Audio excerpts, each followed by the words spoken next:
Hi అండి, అందరికీ నమస్కారం. మన శ్రీదేవిస్ కథల ఖజానాకి మీ అందరికీ స్వాగతం. చందేరి పిశాచాల ప్రాంతం అనే హారర్ కథని వినేద్దామండి. చిన్న కథ. ఇక ఆలస్యం చేయకుండా మనం కథలోకి వెళ్ళిపోదాం.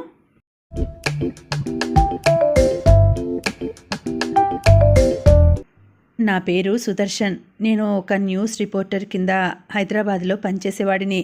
అయితే ఒకరోజు మా ఛానల్ హెడ్ నాతో ఇలా అన్నాడు, సుదర్శన్, నువ్వు రేపు పొద్దున్నే లేచి మన హైదరాబాద్కి దగ్గరలో ఉన్న అతి భయాన్ని గొలిపే పల్లెటూరు అయిన చందేరి వెళ్ళి అక్కడ జరిగే భయానక సంఘటనల గురించి తెలుసుకొని రావాలి.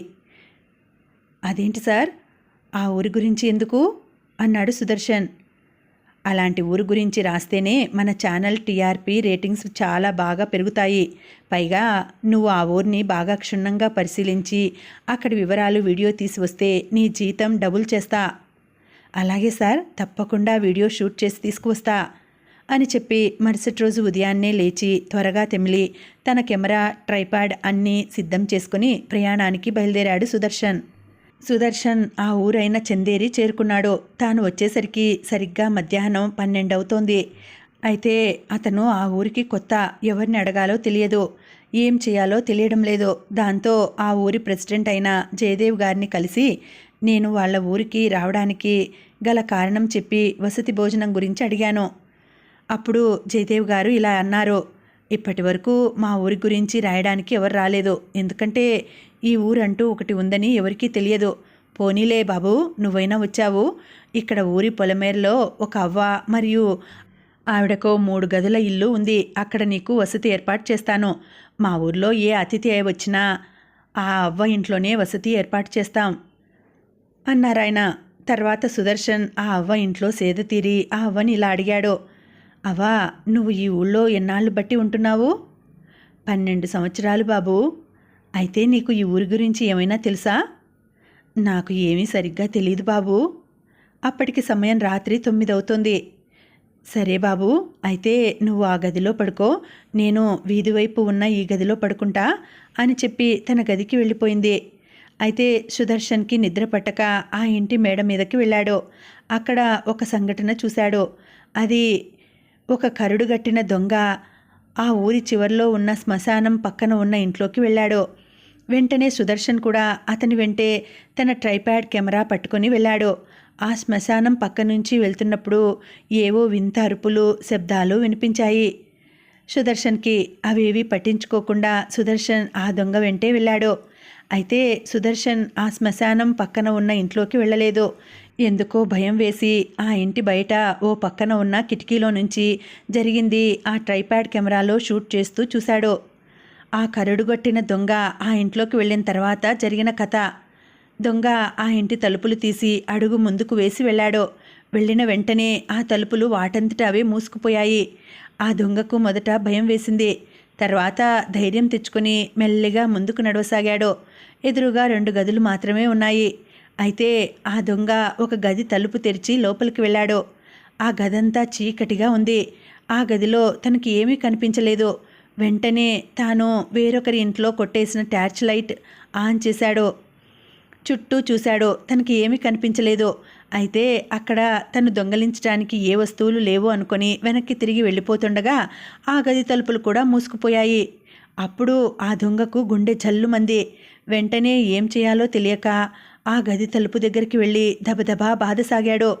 అప్పుడు వెంటనే ఒక శబ్దం వినిపించింది. ఆ ఇంట్లోకి వచ్చిన ఎవరూ ప్రాణాలతో తిరిగి బయటకు వెళ్ళలేరు. అప్పుడు దొంగకి ఒక పక్క భయం, మరో పక్క కోపం వచ్చి వెంటనే ఎవరు మాట్లాడుతోంది, దమ్ముంటే నా ముందుకు రండి అలా అనగానే దూరంగా ఒక నల్లటి ఆకారం, తెల్లటి కళ్ళు, వికృతమైన పళ్ళతో చాలా భయానకంగా ఉంది. పైగా ఆ ఆకారం చేతిలో ఒక దీపం వెలుగుతూ ఉంది. అది చూసిన ఆ దొంగ భయంతో వణికిపోతూ ఉన్నాడు.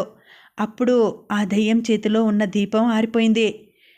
అంతే, వెంటనే ఆ దయ్యం వికృతంగా ఏడవడం మొదలుపెట్టింది. ఆ ఏడుపు వినగానే దొంగకు ఎక్కడలేని భయం ఎక్కువైంది. ఆ భయంతో ప్యాంట్ తడిసిపోయింది. దాంతో చేసేదేమీ లేక ఆ దొంగ ఆ దయ్యంతో ఇలా అంటాడు, అమ్మా, నీవెవరో నాకు తెలియదు, దయచేసి నన్ను క్షమించు, మీ ఇంటికి రావడం, మీ ఇంట్లో దొంగతనం చేయాలనుకోవడం నా తప్పు. దయచేసి నన్ను వదిలిపెట్టు అని ప్రాధేయపడతాడు. అప్పుడు వెంటనే ఆ గది తలుపులు వాటంతట అవే తెరుచుకుంటాయి. ఆ తర్వాత దొంగ బయటకు వచ్చి వెంటనే వీధి తలుపులు తెరుచుకుంటాయి అని ఎదురు చూశాడు. వెంటనే ఆ ఇల్లు మొత్తం పొగ అలుముకొని చిమ్మ చీకటి ఆవరిస్తుంది. అప్పుడు ఆ వీధి తలుపులు దగ్గర కొంతమంది నించొని ఉన్నారు. వాళ్ళు ఎవరై ఉంటారని ఆ దొంగ తన దగ్గర ఉన్న టార్చ్ లైట్ ఆన్ చేసి చూశాడు. చూడగానే వెన్నులో వణుకు పుట్టింది ఆ దొంగకి. ఆ టార్చ్ లైట్లో దొంగ చూసింది మొదట ఆ ఊరి ప్రెసిడెంట్ జయదేవ్. చూడడానికి ఆయన శరీరం సగం కాలి, తల విరిగిపోయి, కళ్ళు చూడటానికి నల్లగా, చేతిలో కత్తి పట్టుకొని ఉన్నాడు. తర్వాత ముసలి అవ్వ, తనకేమో కాళ్ళు లేవు, కళ్ళు మాత్రం తెల్లగా ఉన్నాయి. అలా ఆ ఊరి జనాలందరూ అక్కడే ఉన్నారు. అప్పుడు ఆ దొంగకి అర్థమైన విషయం ఏమిటంటే ఆ ఊరి జనాలందరూ ఎప్పుడో చనిపోయారు. అంతే ఒక్కసారిగా ఆ దొంగ మీద పడి చంపేశాయి ఆ దయ్యాలన్నీ కలిసి.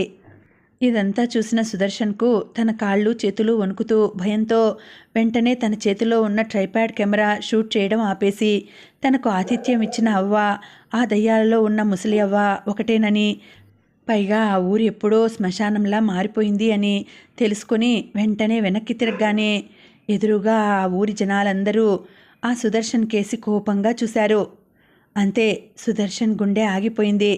అక్కడికక్కడే రక్తం కక్కుకొని మరణించాడు. కొద్ది రోజుల తర్వాత సుదర్శన్ పనిచేస్తున్న ఛానల్ హెడ్ ఆతృతగా ఎదురు చూస్తున్నారు. సుదర్శన్ ఆ ఊరిని షూట్ చేసిన వీడియో ఎప్పుడు తెస్తాడని. ఇంతలో ఆ హెడ్కి ఫోన్ వచ్చింది. తీరా చూస్తే ఆ ఫోన్ చేసింది సుదర్శన్. ఏమిటయ్యా సుదర్శన్, ఎప్పుడు తెస్తావో ఆ వీడియో? సార్, నా బైక్ ఇక్కడ చెడిపోయింది, దయచేసి ఏదైనా వాహనం పంపించండి అని చెప్పి కట్ చేశాడు నవ్వుతూ. ఇప్పుడు ఫోన్ చేసింది సుదర్శన్ కాదు, సుదర్శన్ ఆత్మ. ఆ ఊరికి ఎవరో ఒకరు వస్తూనే ఉంటారు, చనిపోతూనే ఉంటారు. కథ సమాప్తం. మళ్ళీ వచ్చే వీడియోలో మరొక మంచి కథతో కలుసుకుంటానండి. ఈ వీడియో కనుక మీకు నచ్చినట్లయితే తప్పకుండా లైక్ చేయండి. ఇటువంటి మంచి మంచి వీడియోస్ కోసం మన ఛానల్ని తప్పకుండా సబ్స్క్రైబ్ చేసుకునే చూడండి. మళ్ళీ వచ్చే వీడియోలో కలుసుకుంటాను. అంతవరకు సెలవు. నమస్తే.